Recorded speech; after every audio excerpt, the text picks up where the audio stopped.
작년에 우리나라 과기부에서 주요 국가 과학기술 수준 평가에서 이미 중국이 한국을 앞선 걸로 평가가 됐어요. 그러니까 공식적으로 정부 인증, 우리는 중국만 못한 과학기술을 가진 나라가 됐습니다. 제가 이렇게 얘기하면 기분 나빠하는 분들이 많은데요. 제가 왜 이렇게 얘기를 하겠어요? 이런 상황을 인지하고 그래서 우리가 과학기술을 노력하지 않으면 안 된다는 얘기를 하고 싶은 건데,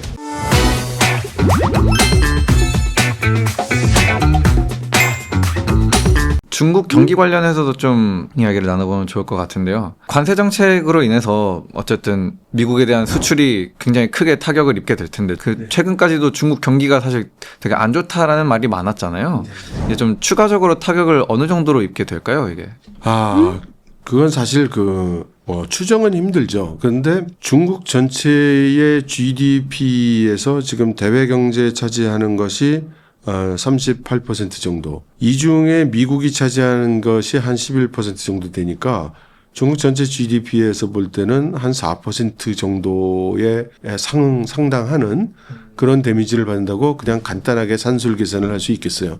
그런데 우리나라만 해도 GDP 목표가 1% 내려간다고 그러면 난리가 납니다. 그런데 4% 내려간다고 생각하면 이건 견딜 수 없는 정도일 것이고, 그리고 규모가 우리나라 규모하고 중국 규모가 다르잖아요.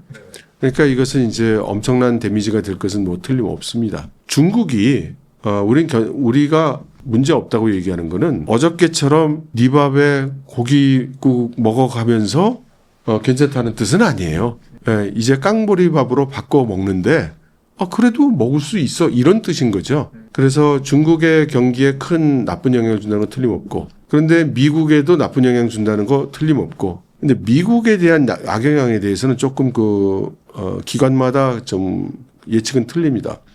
전반적으로 미국이 GDP에 데미지를 입을 거로 보는 견해가 있고, 이렇게 관세를 받고 하기 때문에 미국 내 국내 경기가 좋아져서 GDP가 더 올라간다라고 보는 견해도 있어요. 다만 미국 내 GDP가 좋아진다고 보는 견해에서는 물가가 또 그만큼 상승한다고 보기 때문에 사실 미국 국민의 퀄리티 오브 라이프, 생활의 질은 개선되는 복은 그닥 없을 것이다. 하지만 이제 수입이 줄어든다는 건 그만큼 국내 생산이 는다는 얘기니까 일자리가 좀 늘고 이런 긍정적 효과는 있겠습니다. 그럼 미국이 아닌 다른 나라는 좋을 거 하나도 없어요. 다 많든 적든 정도의 차이지 다 피해를 입는 겁니다. 중국 입장에서는 안 그래도 최근에 디플레이션에 대한 이야기도 참 많이 있었고, 이번 관세 정책으로 인해서 GDP에 상당 부분이 또 타격을 입을 어떤 가능성까지도 있다고 하면은 이 무역 전쟁을 어떤 힘으로 지속을 해 나가려고 하는 걸까요?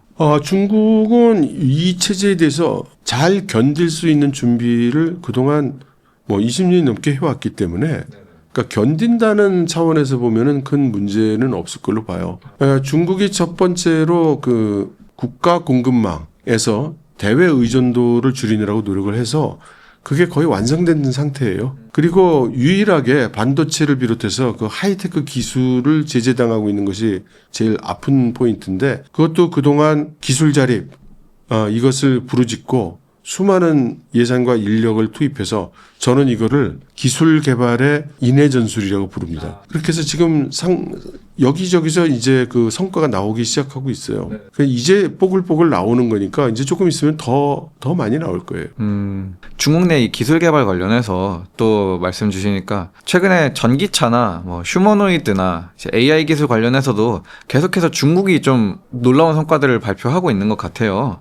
좀 중국의 이런 기술 개발에 대해서는 어떻게 평가하고 계신가요? 우선 전반적인 수준을 본다면 우리나라를 넘은지는 진작이에요. 이렇게 얘기할 수 있어요. 지금 전 세계의 과학기술 경쟁을 분야별로 이렇게 나눠서 본다면 1등이 미국이면 2등이 중국이고 2등이 미국이면 1등은 중국이에요. 두 나라가 계속 이 기술 경쟁을 하다 보니까 이 두 나라만 저 앞에 가 있어요. 그 다음에 이제 이진들이 있어요. 이진. 영국, 독일, 일본, 이런 나라들이 이진 싸움을 하고 있어요. 그 다음에 이제 삼진 있어요. 나는 열심히 해서 이진에 끼고 싶다. 그런 게 이제 우리 한국 같은 데가 있는 거예요.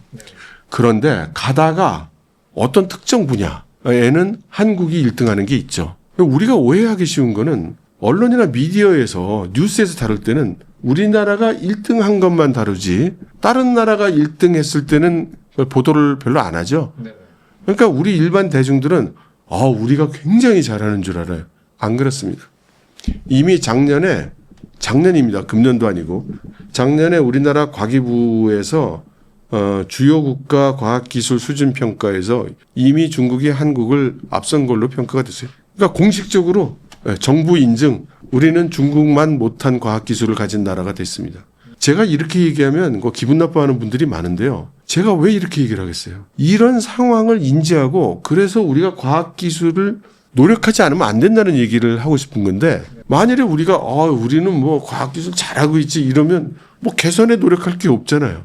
지금 잘하고 있다면. 그런데 그렇지 않다는 거죠. 우리는 지금 큰일 났다는 얘기를 말씀을 꼭 드리고 싶습니다. 또 이 중국의 기술 개발 관련해서 그 기술 개발의 인해 전술이다 또 이렇게 표현도 해주셨는데 그럼 중국은 어떻게 그렇게 단시간에 기술 제재를 받아감에도 불구하고 이런 성과들을 좀 낼 수 있었을까요?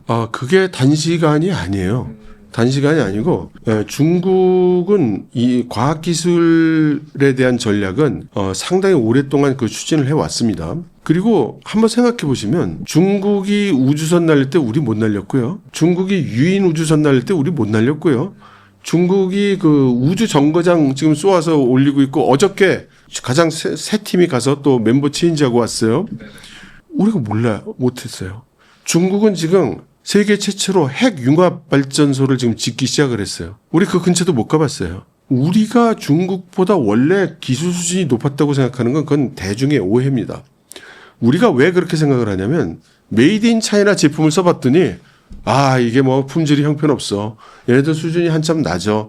이런 인상을 가지고 있는 거고요. 우리나라 뭐 제품, 우리나라 그 큰 기업들의 제품이 중국사보다 훨씬 좋아. 그래서 우리의 기술 수준이 높다고 생각하는 거예요. 근데 그거는 그 상업 기술, 상품 기술, 그것도 일부분의 분야에서 그런 겁니다. 전체적으로 한번 생각해 보세요. 우리가 우주과학 기술은 얘기도 안 하겠어요. 그럼 뭐 중공업 기술은 우리가 나을 것 같습니까?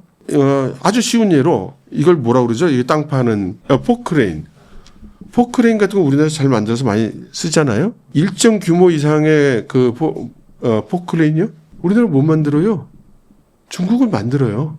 예를 들어 바닷속 들어가면 중국의 심해잠수정 지금 마리나 해구 들어가서 세계 기록 경신하고 있어요. 땅 파는 것도 그래요. 근데 우리나라는 그런 거는 그 보도도 안 되고 사람들은 알지도 못하고 그저 내 일상생활에 쓰고 있는 메이드 인 차이나 제품이 일부 품질이 나쁘다고 해서 중국의 과학기술이 낮다고 생각하는 거죠. 안 그렇습니다.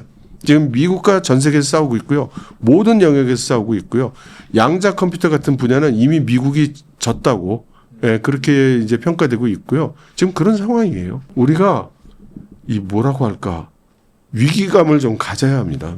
미국 입장에서는 그럼 이런 중국의 기술 약진을 좀 어떻게 바라보고 있을까요? 기술 제재를 가장 적극적으로 했던 국가이기도 하잖아요. 네, 기술 제재를 엄청 가장 크게 한 국가이기도 한데 아시아의 무슨 나라처럼 새 행정부가 들어오자마자 과학기술 예산부터 삭감했죠. 그래서 지금 미국 내에서 이렇게 해서 지금 우리가 중국과의 과학기술 경쟁에서 이길 수 있겠나?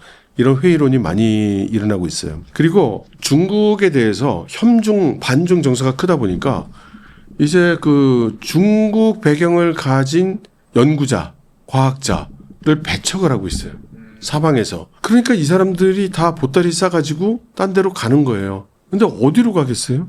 지금 중국은 전 세계에서 꼭 중국 사람 아니더라도 전 세계에서 유능한 과학자들을 전력을 다해서 유치하고 있어요. 그래서 국제적으로 굉장히 유명한 과학자가 중국으로 가겠다고 약속만 하면 그 사람이 연구를 할 수 있도록 아예 연구소도 따로 세워져요. 연봉도 뭐 크게 주고요. 그 집도 마련해 주고요. 가족들 살 것도 다 마련해 줘요. 그러니까 지금 세계적인 그 권위 있는 과학자들이 중국으로 많이 가고 있어요. 그래서 그걸 제일 많이 보도하는 게 홍콩의 사우스 차이나 모닝 포스트인데 보면은 한 달에 몇 사람씩 보도가 나와요. 세계적으로 유명한 수학자 누구누구가 노벨상을 받은 수학자가 중국으로 가서 연구하기로 했다. 뭐 생물과학자가 거기 가기로 했다. 무슨 물리학자가 거기 가기로 했다. 계속 나오고 있어요. 우리나라는 그런 거는 보도도 않을 뿐더러 미국에서 그런 압박에 밀려서 미국을 떠날까 하는 세계적인 과학자를 유치할 생각도 조금도 없고 그저 우리가 더 나을 걸 이러고 있을 뿐이죠. 또, 이 양안 갈등 상황에 대해서 좀 여쭤보고 싶어요. 이전에 저희 채널 한번 나오셨을 때에도 중국의 결국 제일 큰 어떤 목적 중 하나는 대만을 다시 편입시키는 것, 뭐 이렇게도 설명해 주셨던 것 같은데, 중국 입장에서는 이런 대만을 지속적으로 압박하는 목적이 좀 어디에 있을까요? 중국이 대만을 압박하는 목적은 항복하라는 거죠. 그러니까 투지를 상실하게 만든다는 그런 전략이라고. 이 재밌는 거는 중국이 그걸 뭘 비밀로 한 것도 아니에요. 우리는 지구전을 펼 거고 싸워봐야 소용없다는 그런 그 패배감을 대만 사회 전체에 퍼뜨려서 내부의 호응도 유도하고 그날이 왔을 때 어차피 싸워봐야 소용없어 이렇게 만들겠다고 이미 공언을 몇 년 전에 한 바 있습니다. 그리고 이제 그게 진행이 되고 있는 거고요. 그리고 사실 그런 식으로 지금 그런 증상이 요즘 눈에 띄게 나타나고 있습니다. 네, 미국 입장에서는 또 이 미국 역시도 대만에 대해서 굉장히 신경을 많이 쓰고 있잖아요. 뭐 대표적인 게 이 반도체 파운드리 때문에라도 대만을 어떻게 해서든 중국에 편입시키지 않으려고 하는 좀 입장을 취하고 있는 것 같은데, 이 대만을 중심으로 미중 갈등 양상이 더 심화되거나 격화될 수도 있다고 보시나요? 중국 시각에서 보면 대만 수복은 최종 목적이죠. 뭐 원오브댐이 아니라 그게 목적인 거예요. 지금 겪고 있는 예를 들어 관세 갈등 같은 것도 그걸 위해 겪는 과정이고요. 그리고 파운더리? 만일에 TSMC에 무슨 일이 생기면 미국에게 큰 피해가 간다. 이건 맞습니다. 근데 뭐 중국은 어차피 대만에 있는 TSMC의 최첨단 공정은 중국은 쓰지도 못하는데 지금 당장 파괴하면 중국은 아무 데미지가 없죠.